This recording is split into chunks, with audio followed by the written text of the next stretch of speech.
పక్షముగా యుద్ధములు చేసిన దేవా, అగ్నిలో పడవేసిన భయమేమీ లేకుండిరి.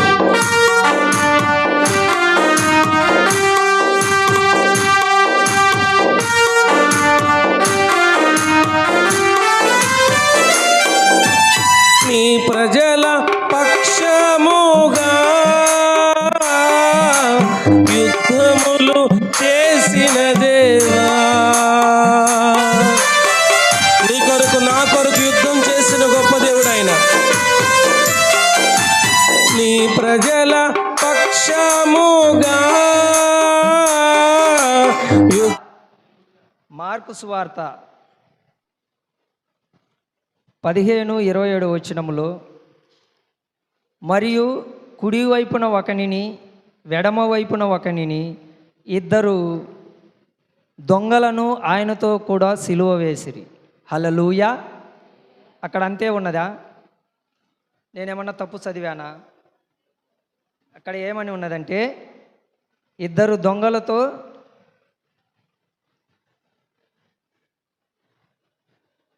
కుడివైపున ఒకనిని ఎడమ వైపున ఒకనిని ఇద్దరు దొంగలను ఆయనతో కూడా సిలువ వేసిరి. హల్లెలూయా. చదివిన దాంట్లో ఏమన్నా తప్పు ఉన్నదా?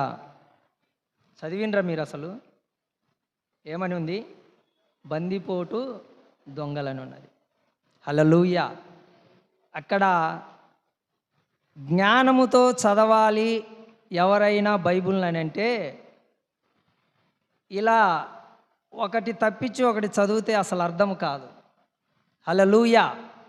అక్కడ ఏమని రాయబడి ఉన్నదంటే, కుడివైపున ఒకనిని ఎడమ వైపున ఒకనిని దొంగలని సిలువ వేశారు ఆయనతో పాటని ఉన్నది. అదే మనము కరెక్ట్గా చదివితే బందిపోటు దొంగలని ఉన్నది. హల్లెలూయా. హల్లెలూయా. ఈ బందిపోటు దొంగలు అని అంటే, రోమా సామ్రాజ్యము పరిపాలించినటువంటి దినాలలో దొంగలని శిక్ష వేస్తారంట. ఈ దొంగలు మామూలు దొంగలు కాదు. గజ దొంగలని ఉంటారు, దొంగలని ఉంటారు, ఇంకా ఏవేవో రకరకాల పేర్లు ఉంటాయి. ఈ బందిపోటు దొంగలు అనేటువంటి వారు అప్పటి దినాలలో ఉన్నటువంటి పరిపాలకులను పరిపాలిస్తున్నటువంటి వారిని కించపరిచే వారిని, వారు ఇచ్చినటువంటి ఆర్డర్ని పక్కన పెట్టి ఇష్టానుసారంగా చేసేటువంటి వారిని, రాజద్రోహులుగా ఉన్నటువంటి వారిని బందిపోటు దొంగలుగా చిత్రీకరిస్తారన్నమాట. అయితే ఇప్పుడు మనం గ్రహించాలి, ఇద్దరు దొంగలు బాగానే ఉన్నది, వీరు మామూలు దొంగలు కాదు, బందిపోటు దొంగలు. మరి వీళ్ళ ఇద్దరి మధ్యలో ఉన్నటువంటి ఆయన ఎవరయ్యానంటే, యేసు క్రీస్తు ప్రభులు అయినటువంటి దేవాది దేవుడు. ఈయన చేసినటువంటి నేరం ఏంటయ్యానంటే, నిన్న చెప్పినటువంటి వాక్యములో ఆయన ఆలయానికి వెళ్ళి అక్కడ ఏ విధము చేతైతే ఆ ఆలయము నింపబడి ఉన్నదో వారిని అవమానపరిచాడు యేసయ్య. అంటే వారి భాషలో ఈ పావురాలు, గువ్వలు, ఈ రూకలు ఇలాంటివన్నీ మందిరంలో పెట్టి అమ్ముతూ ఉంటారు. అమ్ముతూ ఉన్నటువంటి సమయంలో యేసుక్రీస్తు ప్రభుల వారు నిన్నటి దినాన, మట్టల ఆదివారం దినాన అక్కడికి చేరుతాడు. అక్కడికి చేరి సహించలేక కోపముతో అవన్నీ పడేసి అక్కడ ఉన్నటువంటి వారందరినీ తరమటం జరుగుతూ ఉంటుంది. వీరు ఏమి వంకీకరించారనంటే, మా ఆజ్ఞలకే వ్యతిరేకముగా మారాడు ఇతనని చెప్పి ఒక దోషము వేశారు. అక్కడి నుంచి మళ్ళీ తీర్పులోకి తీసుకెళ్లారు. స్టార్ట్ అక్కడే. ఈ 40 రోజుల దినాల వాక్యమంతా ఎక్కడ ఉన్నది అని అంటే, నిన్న మట్టల ఆదివారం కాడ నుంచి స్టార్ట్ అవుతుంది. హల్లెలూయా. మట్టల ఆదివారం కాడ నుంచి స్టార్ట్ అయ్యి గుడ్ ఫ్రైడే 3 గంటలకి ముగింపబడుతూ ఉంటుంది. అంతే కదా? అంతే. ఈ 40 రోజుల దినాల బోధించినటువంటి వాక్యమంతా మట్టల ఆదివారం రోజు స్టార్ట్ అయ్యి శుక్రవారము 3 గంటలకి ముగింపబడుతుంటుంది. అయితే ఇక్కడ ఆ దొంగల మధ్యన ఈయనను సిలువ వేయగా ఒక వ్యక్తి గ్రహింపు లేని స్థితిలో ఉన్నాడు. ఒక వ్యక్తి అక్కడ జరిగేటువంటి సంభాషణ అంతా గ్రహిస్తూ ఉన్నాడు. ఏం గ్రహిస్తూ ఉన్నాడనంటే, మొట్టమొదటిగా ఇలా యూనియన్ ప్రెసిడెంట్ వచ్చాడు. ఈ దొంగలకు ఉన్నటువంటి యూనియన్ ప్రెసిడెంట్ వచ్చాడు. ఎవరు ఆయన? బందిపోటు అనేటువంటి బరబ్బా వచ్చి ఏం మాట్లాడుతున్నాడంటే, ఓ దైవ కుమారుడా, నా పాలి దైవమా, యేసయ్యా, నన్ను తప్పించుటకు, బాగా వినాలి, నన్ను తప్పించుటకు నా దోష శిక్షను నువ్వు భరించావని కేకలు వేయటము ఒక వ్యక్తి గమనిస్తూ ఉన్నాడు. హల్లెలూయా, హల్లెలూయా. ఒకటి. తర్వాత ఆయన శిష్యులందరూ వచ్చి, తల్లి వచ్చి అక్కడ జరుగుతున్నటువంటి కార్యక్రమం అంతటిని రోధిస్తూ ఉన్నారు, బాధపడుతూ ఉన్నారు. బాధపడుతూ ఉన్నది గమనిస్తూ ఉన్నాడు ఒక వ్యక్తి. ఈ ఇద్దరిలో కుడివైపు ఉన్నటువంటి వారు, ఎడమ వైపు ఉన్నటువంటి వారు ఒక వ్యక్తి గమనిస్తూ ఉన్నాడు. చూస్తూ ఉన్నాడు. ఏమి చూస్తూ ఉన్నాడనంటే, మా యూనియన్ ప్రెసిడెంట్ బందిపోటు బరబ్బా రావటం ఏంటి, ఆయన పాపాల నిమిత్తము ఈయన శిక్ష అనుభవించటం ఏంటి, అసలు ఏమి జరుగుతుంది ఇక్కడ? చూడండి, ఒక దొంగ వస్తే కానీ ఒక దొంగకి గ్రహింపు అనేది రాలే. ఒక దొంగ వస్తే కానీ ఒక దొంగకి గ్రహింపు అనేది రాలే. ఈ దినాలలో కూడా విశ్వాసులు ఆ విధము చేతనే తబ్దిబ్బులు పడుతూ ఉన్నారు. ఒక విశ్వాసి నమ్మకత్వాన్ని చూపిస్తే సంఘములో, ఒక విశ్వాసి నమ్మకత్వాన్ని పరిపూర్ణతలోకి తీసుకొస్తే, ఒక విశ్వాసి సంఘములో తన విశ్వాసాన్ని కోల్పోకుండా జాగ్రత్తగా పట్టకొస్తే ఇంకొక విశ్వాసి గ్రహిస్తాడు. హల్లెలూయా, హల్లెలూయా. అర్థము చేసుకోవాలా.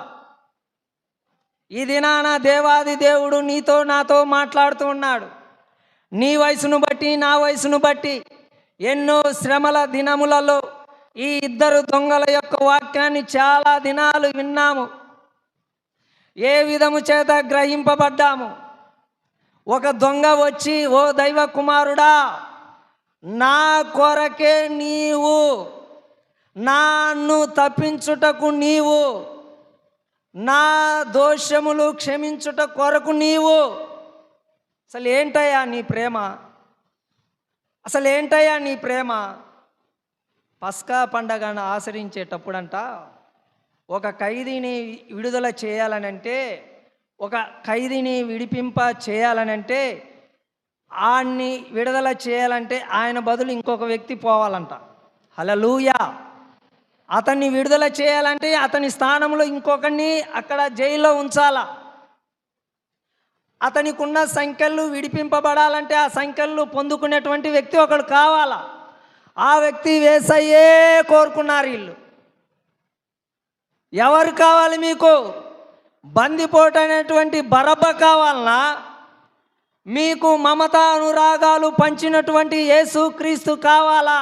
మీరే తేల్చుకోండి అని ఒక రాజు, ఒక అధిపతి అడిగితే జనాన్ని, వీళ్ళందరూ ఏమన్నారంటే, ఈయనతో మాకు సంబంధం లేదయ్యా, ఈయనతో మాకు సంబంధం లేదు, ఈయన అసలు వద్దు, ఆ బరబ్బానే విడుదల చేయి, ఈయన ఎత్తపోయి అక్కడే ఇతనికి ఆ సంఖ్యలు తగిలి ఆ సంఖ్యలు విడగొట్టి మాకు బరబ్బనే విడుదల చేయి. హల్లెలూయా, హల్లెలూయా. ఆ బరబ్బా గ్రహించాడు. ఆ బరబ్బకు తెలిసింది. ఏం తెలిసిందయ్యానంటే, నా కోసము ఒక వ్యక్తి వచ్చాడు, నా కోసము ఒక వ్యక్తి వచ్చాడు, ఆ వ్యక్తి ద్వారా నాకు విముక్తి కలిగింది. ఆ వ్యక్తిని నేను చూడాలని వచ్చినప్పుడు యేసుక్రీస్తు ప్రభుల వారిని గోల్కొత అనే కొండపైకి తీసుకుపోవటం జరిగింది. ఆయన కింద ఉన్నాడు, కింద నుంచి చూస్తూ ఉన్నాడు. ప్రభువా, యేసయ్యా, ఏమి నీ ప్రేమ, ఏమి నీ త్యాగము. అర్థమవుతుందా? గ్రహిస్తున్నావా? ఒక బరబ్బా కోసమేనా యేసయ్య వచ్చింది? నీ కోసము నా కోసమని గ్రహిస్తున్నావా?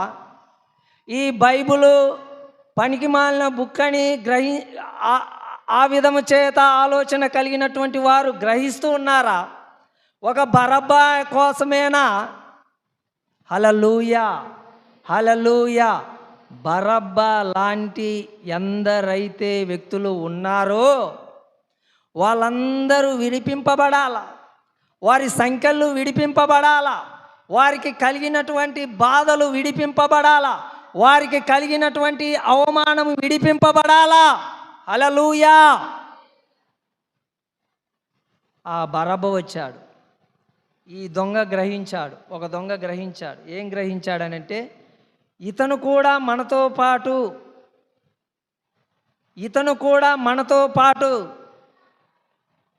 మొన్న ఒక ఇంట్లో ఒక 10,000 కొట్టేశాము కదా, ఆ 5గురిలో ఇతను కూడా ఒకడే కదా.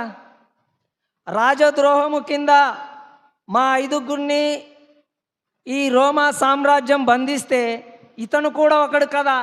ఇతను రావటం ఏంటి, ఇతను బాధపడటం ఏంటి, అసలు ఎవరు ఈయన? హల్లెలూయా, హల్లెలూయా. మనము కూడా గ్రహించాల. ఒక బరబ్బే కాదు, మనము కూడా గ్రహించాల. ఒక దొంగకు తెలిసినప్పుడు, ఒక దొంగను గ్రహించినప్పుడు, ఒక విశ్వాసిని కూడా గ్రహింపులోకి తేవాలా.